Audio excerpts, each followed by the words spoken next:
In tonight's edition, policy changes to the 482 and 494 visa conditions, the newly expanded NT Dharma Agreement, the migration plans of the Liberal Party, and the Grattan Institute advises on migration for whoever wins the upcoming election.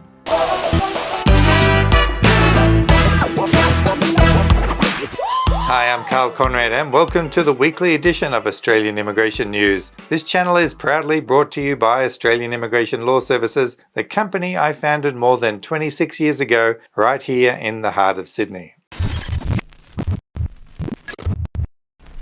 There is breaking news this week about policy changes regarding Conditions 8607 on the 482 visa and Condition 8608 on the 494 visa. Part 5 of these conditions concerns the 180-day period during which holders can work for any employer while between sponsors.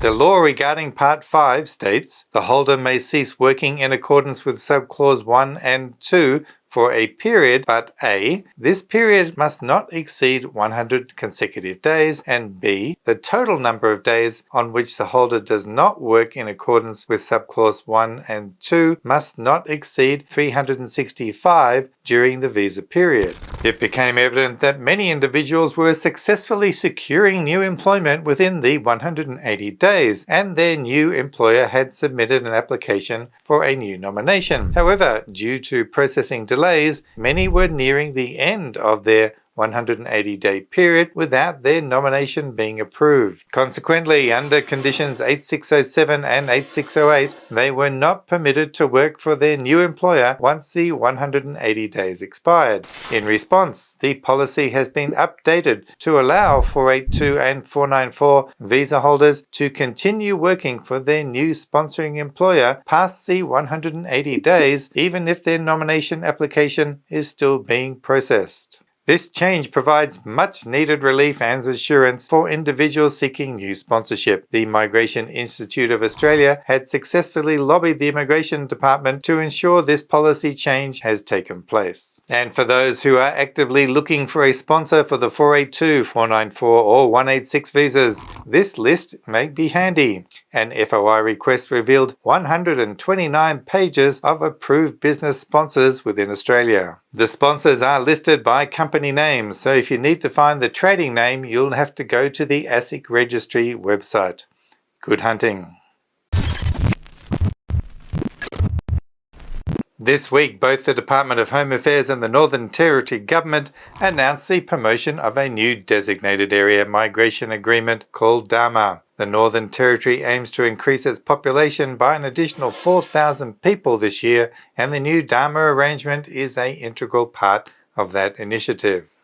With the rest of the country trying to cap migrant numbers, the Territory signs a deal to bump them up. This is a bloody fantastic agreement. It's good for the Territory economy, it's good for Territory businesses. The Dharma agreement arrangements are not new for the Northern Territory, and this agreement simply extends the existing framework. The NT Dharma version 3 now allows for up to 1,500 approved nominations per year for overseas workers. This is up from the last year's 625. Under these Dharma arrangements, applicants use the 482 Skills in Demand visa, which operates through the labour agreement stream. Now, there are 325 occupations on the list across various industries and sectors in the Territory where there are workforce shortages. 135 occupations were available in the previous Dharma. To access this program, you must secure an employer in the Northern Territory who is approved under the NT Dharma. If your prospective employer is willing to sponsor you and you meet the minimum requirements for English proficiency, work experience and skill levels, you can apply for the 482 visa.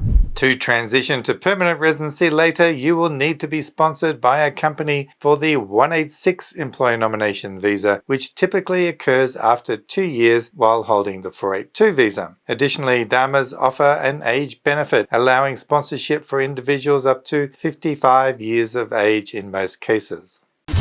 deal with anti-Semitism, and we will have an education. While it's nice to see a state government promoting migration, unfortunately the Liberal coalition leader Peter Dutton is promoting the exact opposite. In addition to his planned cut of permanent migration numbers down to an annual 140,000 places, international students are going to be targeted as well. The Australian understands Peter Dutton's front bench is considering capping enrolments at 30 or 35% of a university's students.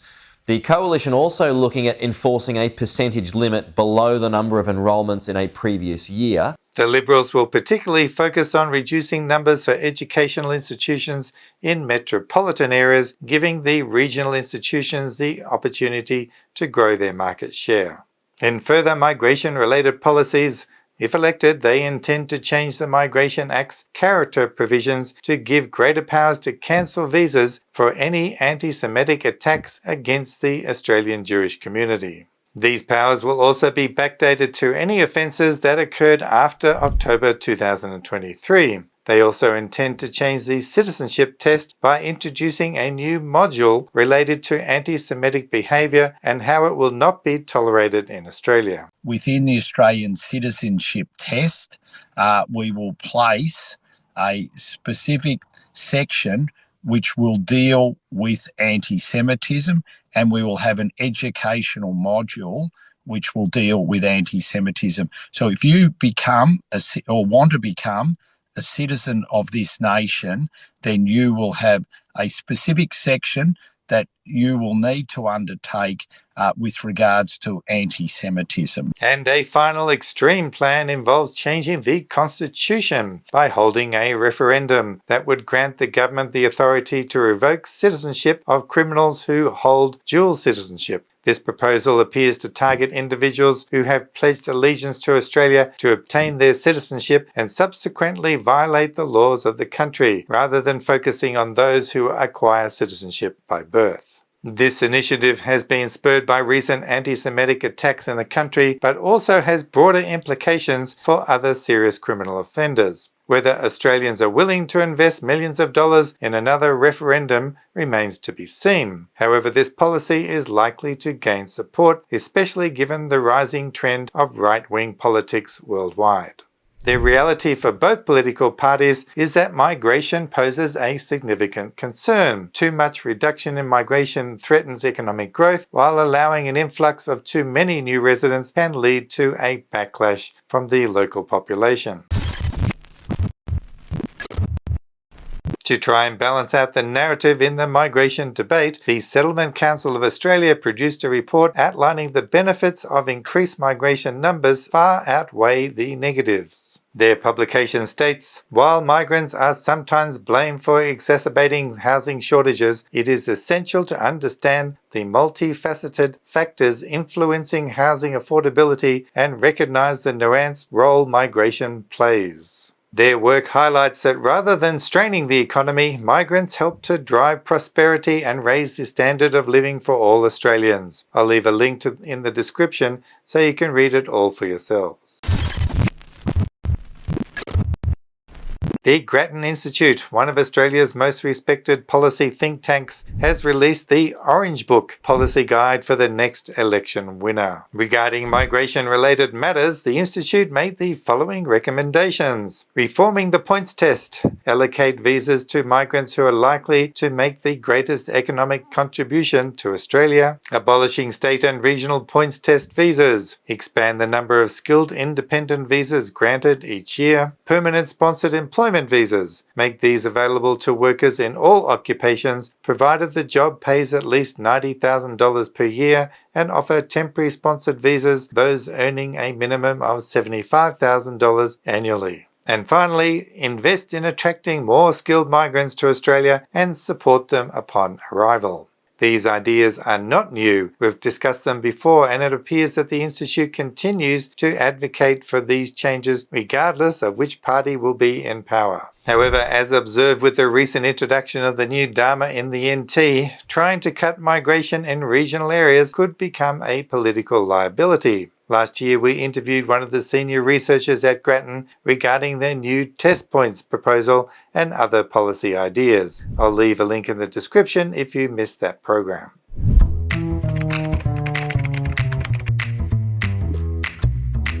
As always, thanks so much to all of you for your comments during the week, and I am a little behind this week after catching the flu on the weekend. However, I'm back to full steam now, so I'll get to them.